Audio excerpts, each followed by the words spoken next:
Good morning. Whether you're tuning in on Facebook Live or you're one of the many faces I'm seeing here on Zoom, I'm glad you're here. Since this is my first time preaching at St. John's, let me just briefly introduce myself. My name is Sarah Yo, and I'm the seminarian intern here at St. John's. I started about a month ago, and I'm excited to be realizing that I'm seeing many familiar faces, what are becoming familiar faces on the screen. So thank you for your warm welcome. I first previewed the readings for this week just right before bed one night last week after I had confirmed with Scott that I was preaching today.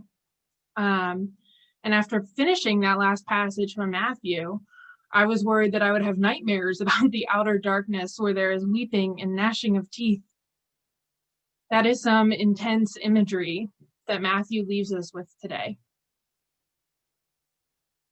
As jarring as it is or may seem to hear this kind of imagery in the Bible, these scenes are not something that we are unfamiliar with.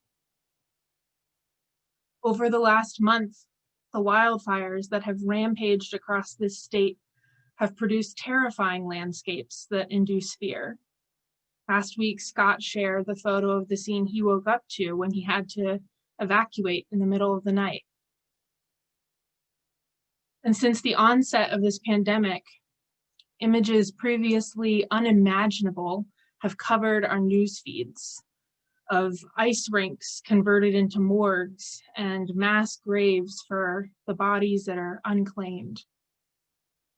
These images, this is the stuff of nightmares, the outer darkness, where there is weeping and gnashing of teeth.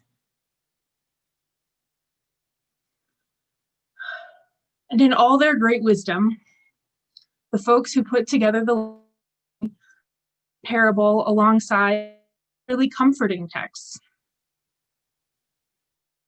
Isaiah writes of God who, after God does some destructive things, also and does wonderful things. God who wipes away our tears and saves people. The psalmist proclaims, "Though I walk through the valley of the shadow of death, I shall fear no evil. For you are with me, your rod and your staff, they comfort me." And from his jail cell, Paul reassures the church in Philippi, "Rejoice, the Lord is near. Do not worry about anything. If there is any excellence and anything worthy of praise, think about these things, and the God of peace will be with you." We're living in what can feel like the outer darkness, where there is weeping and gnashing of teeth. There is despair and brokenness and pain all around us. And that is not the whole story. There is good news yet. There is also still God who wipes away our tears, who leads us beside green pastures and still waters, and whose peace will be with us always, through the worst of circumstances and situations. I inherited from my grandmother a beautiful framed poem that has always felt a little bit magical or mystical to me. Ever since I was a little child, I always imagined myself stepping into a Tim Burton movie, reaching out my hand as I read the scripted words at my grandmother's house. Say, "Go out into the darkness and put your hand into the hand of God. That shall be to you better than light and safer than a known way." Those words are so powerful and declare a steadfast and sure faith in God.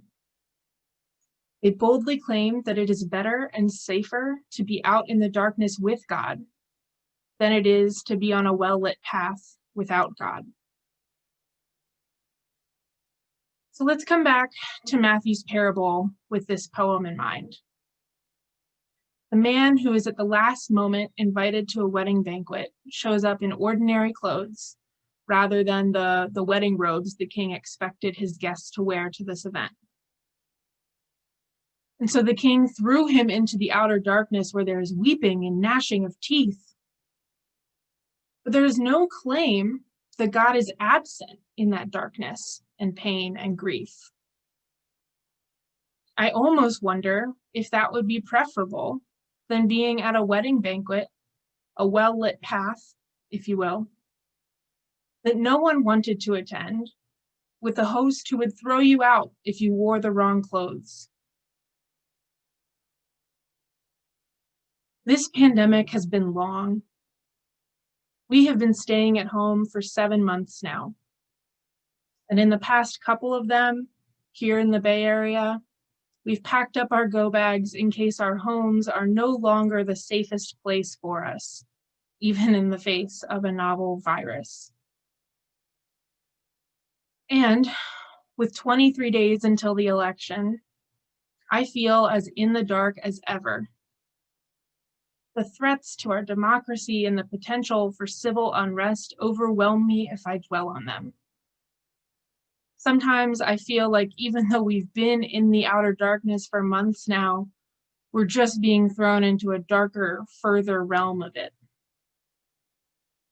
But like our faithful ancestors, we can bring our faith and be comforted by God while we walk through the valley of the shadow of death. So as we go forth into the unknown that seems dark and scary and full of pain and uncertainty, I want to leave you with the words of this poem that has guided me throughout my life, that has been like a green pasture and still water, in the hope that it may comfort you also in what lies ahead. Go out into the darkness and put your hand into the hand of God. That shall be to you better than light and safer than a known way.